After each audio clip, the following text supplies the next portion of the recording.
Warm greetings to all. Some candidates ask what relevance the subject Naval has in relation to their onboard day-to-day work as an engineer. It may be okay if he chooses to remain forever at support level or operational level, but at management level, he has the responsibility of collectively taking decisions with respect to safety of lives on board, safety of ship and cargo, and care for environment. Let us see now how a marine engineer must look at the basic concepts of the ship as a floating craft for safe, secure, and efficient shipping on clean oceans. First, let me highlight a few points that you ought to be familiar with naval art at management level. Loading, discharging, shifting, suspending a weight alters the ship's center of gravity. Metacentric height affects the stability of the ship. Ship behaves differently when she is stiff or tender. What are the consequences of free surface when a ship takes up an angle of load? How to correct it? How change in trim affects liquid soundings in the tank? When ship moves from freshwater to seawater or seawater to freshwater, what changes take place in the underwater volume? What happens when a compartment is holed and flooded? How the situation becomes critical when a ship runs aground or being dry docked. How the ship's rolling is affected when ballasting of outboard tanks or inboard tanks are done. What actions to take when synchronous rolling or parametric rolling occurs. What stresses act on ship structure. How the hull resistance or the forms of ship affects the speed and hence the fuel consumption. Why the ship heels while making a high-speed turn. These points are not exhaustive. It is obvious you would have forgotten what all you had studied for your class 4 exam. So it becomes necessary to refresh your memory all over again. But there is a time constraint.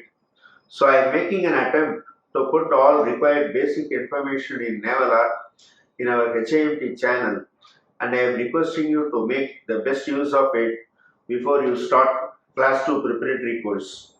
I am sure you will benefit by watching the short videos as Naval Art Basics for class 2. Where you need improved explanations or add more information, please give same in your feedback. Thank you. Now first let us see the units and then some basic definitions before we start the actual topic. As far as the units are concerned,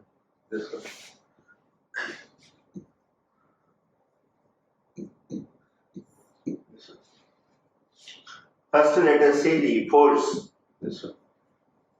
See, we follow SI units, System International Units. So in the SI units, the unit of force, this is the Newton. So 1 Newton is kilogram meter per second square. That is mass into acceleration. Kilogram meter second square. Since Newton is a very small value, we use this kilonewton or meganewton. Then when we say moment is usually we use tons meter. Say for example, say some 100 tons of force is acting at a distance of say 2 meter. So with respect to this point, it is 200 tons meter of, this is the moment. The moment acting at this point is 200 tons meter. So the unit of moment is, this is tons meter. Or the basic unit is kilogram meter. Next is power. Power is work done per second. Work done is force into distance. That is, force is, this is Newton, distance is meter, so Newton meter, this is per second. Newton meter is joule, joule per second is watt.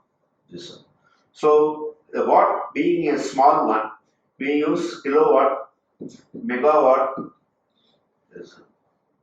So power is mentioned basically in watt. Otherwise we use this kilowatt, megawatt.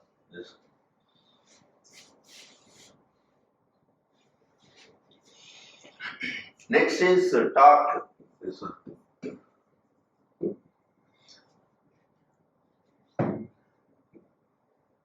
Torque is the basic unit is Newton meter.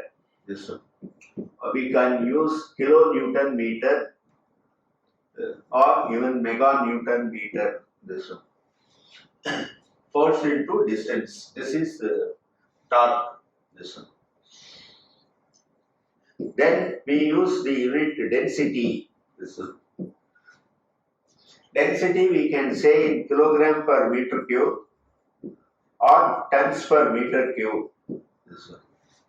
Suppose we take fresh water, it is 1000 kilogram per meter cube, or you can say 1 ton per meter cube. This is fresh water. But if you take sea water, it is 1025 kilogram per meter cube or 1.025 ton per meter cube.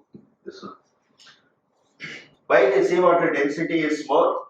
It means in 1000 kilogram of fresh water, 25 kilogram of salt is in that. So this is the density. The basic formula you can say is mass per unit volume.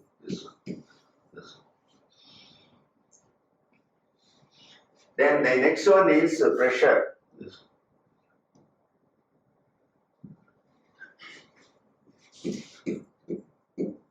The basic unit of pressure is Pascal. PA. In short, we call it PA, Pascal. Otherwise, we call it kPa, MPa, megapascal or kilopascal. But generally, we use the unit bar. So it means 1 megapascal is 1 bar is 10 power 5 Pascal. This one. 10 power 5 Pascal. This one. So 1 kPa is, so 1 bar is, we can say 100 kPa. This one. 1 bar is 100 kPa.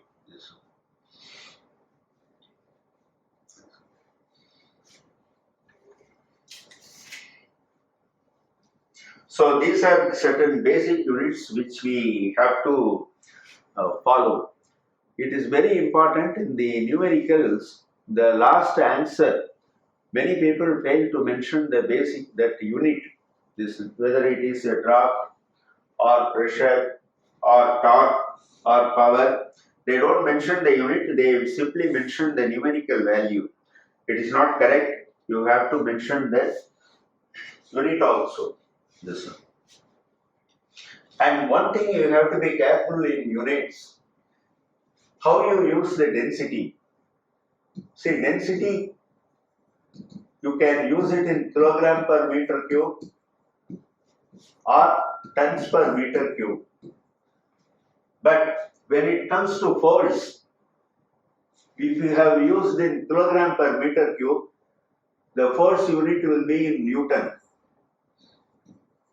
If you have used it in tons per meter cube, the force unit will be in kilonewton.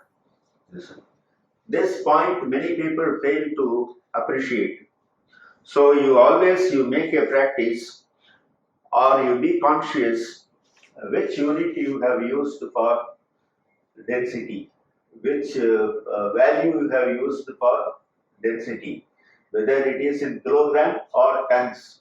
Accordingly, force unit will vary. This.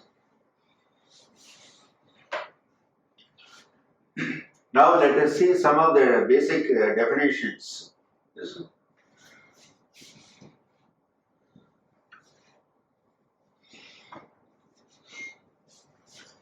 Let us see what is the centroid. See, mostly this word centroid or this particular one will appear in all hydrostatic problems, in all water plane associated problems. Centroid, this one. Centroid and center of gravity both are same. This one. But if you have a figure, let us say a square, this one, and you join these diagonals, this one. So this is the centroid, which is indicated by the letter G. This one. So centroid and center of gravity both are same, but for a figure we generally call it centroid. For an object we call it center of gravity. This one.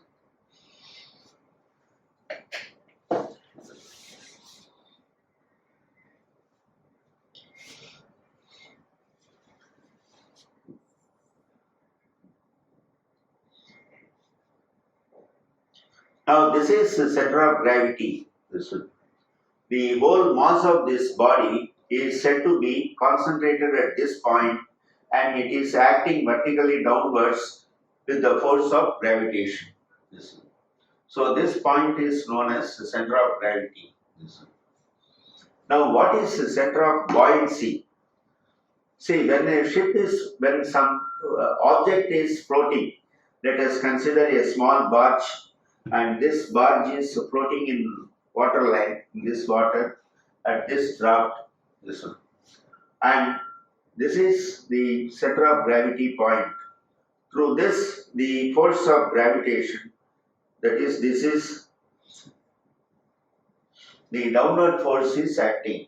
This one. Suppose this is, let us say, 100 tons. This one. So 100 tons of there is a downward force. This one. When it is floating, this is the underwater volume. This one. So this volume of water is displaced. This one. The weight of this displaced volume of water, which is called the buoyant force, and it is also acting upwards. This one. That is acting upwards. This one. Through a point which is known as center of buoyancy. So the upward force which is acting through this point, this is opposite to this downward force. So there are two forces in the same line. This is the downward force and this is the upward force. So the body is floating in equilibrium, and this force is also equal to say 100 tons. So each floating body is displacing its own weight of water, and that weight of water, that weight of that liquid is acting through the center of buoyancy.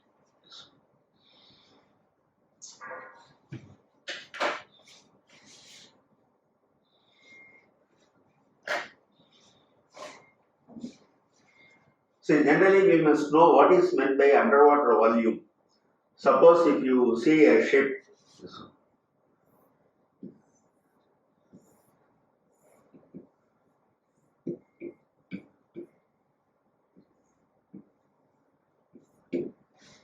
say this is the ship which is floating in water. This one.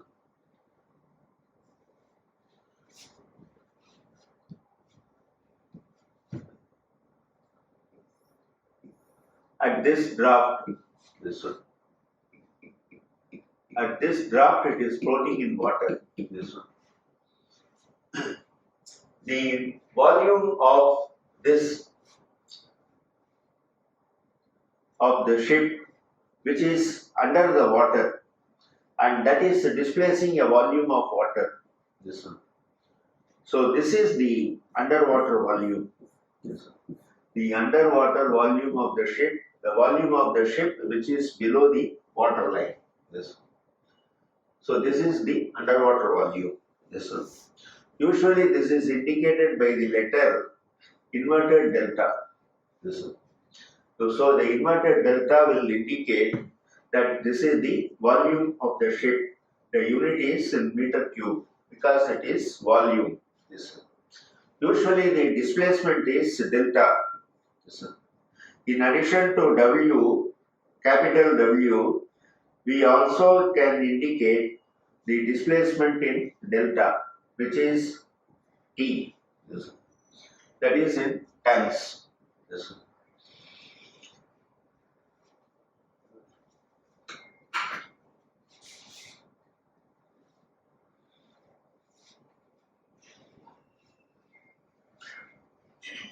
Next is freshwater allowance. Freshwater allowance. This is FWA, freshwater allowance. This one. Say usually this is expressed in millimeter.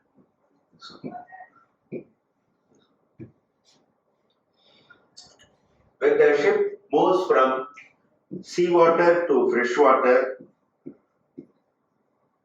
or a water of one density to another density, there is a change in mean draft. So this change in mean draft, when the ship is, suppose the ship is floating at a draft. Say this is the loaded draft. This one.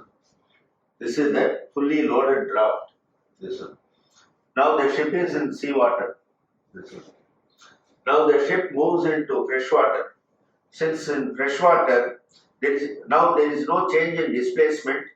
With the same displacement, the ship is moving into freshwater.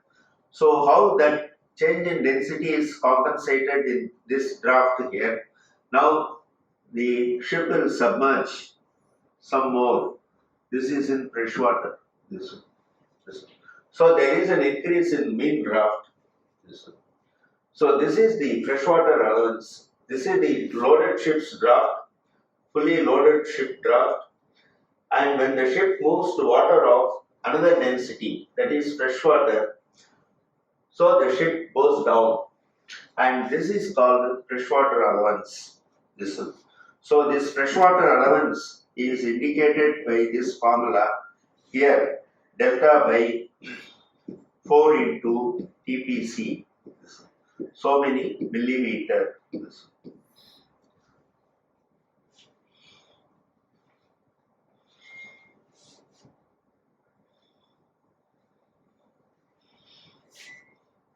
What is TPC? This is tons per centimeter of immersion. Centimeter of immersion. Say for example, a floating object, a floating craft, it is floating at this draft. Now I place another mass here. This one. Say this is floating at a draft of, let us say, 400 centimeter, 4 meter draft, and now I place another, let us say I bring another 20 tons and place it. Now this goes down by 1 centimeter. Now the draft is 401 centimeter. This one. So for a draft change of 1 centimeter, the weight involved is, this is 20 tons. This one. So 20 tons is called TPC. This one. TPC is 20. This one. That is how much mass is involved in causing a change in draft by 1 centimeter. It is not only for loading, even if you remove it. the ship will come up by 1 centimeter. So how much mass in tons is involved in causing a change in draft by 1 centimeter? This is known as TPC.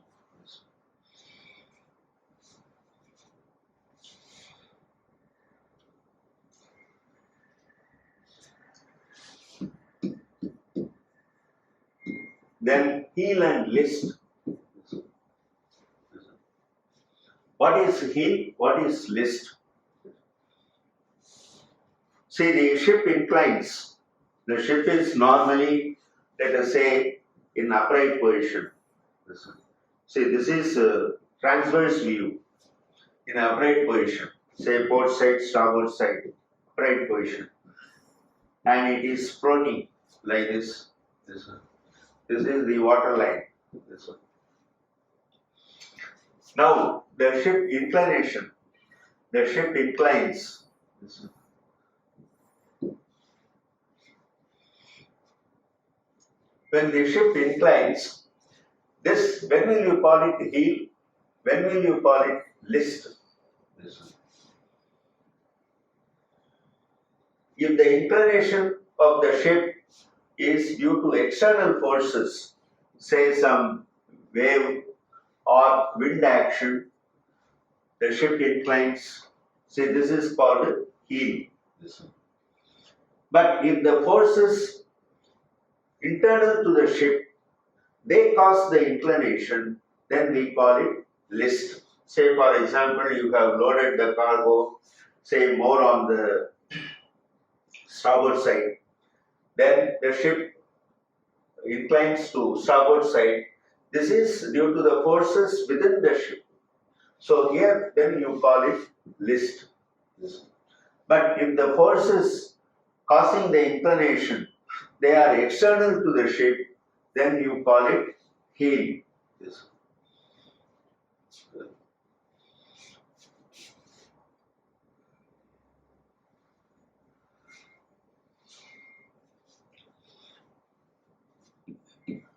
Now let us see what is M and GM. This one. See, M is initial metacenter. Initial metacenter. This one. This one. What is initial metacenter? See, normally the ship is floating like this on even keel. This one. This is the center of gravity of the ship, and it is floating at this draft.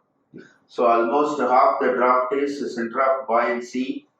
So this is the, you can call this as B line or G line, anything. This. Now let us call it as B line. Now the ship is on even keel. This. Now due to some external force, the ship inclines. This. When the ship inclines, what happens?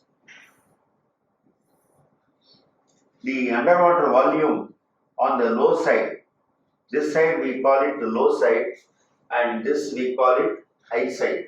This one. The low side underwater volume has increased since the center of buoyancy being the center of gravity of the underwater volume.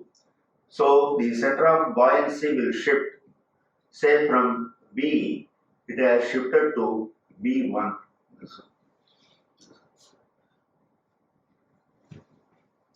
But G will continue to act from here because we have not displaced any, we have not shifted any mass anywhere within the ship. Only the ship has inclined due to an external force. So the underwater volume on the low side has increased. So the buoyant force is acting through this now, and it is cutting the original B line at this point. So you can see here, this is the old B line and this is the new B1 line, buoyancy line, and they intersect at this point. This point of intersection is called initial metacenter. So where the consecutive buoyancy lines intersect, so that point is known as initial metacenter. This one. Now the G is here, M is here.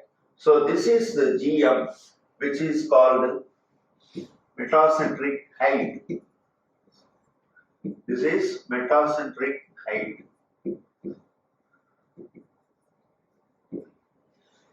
This is metacentric height. Now in this case, since G is down and M is up, GM is positive.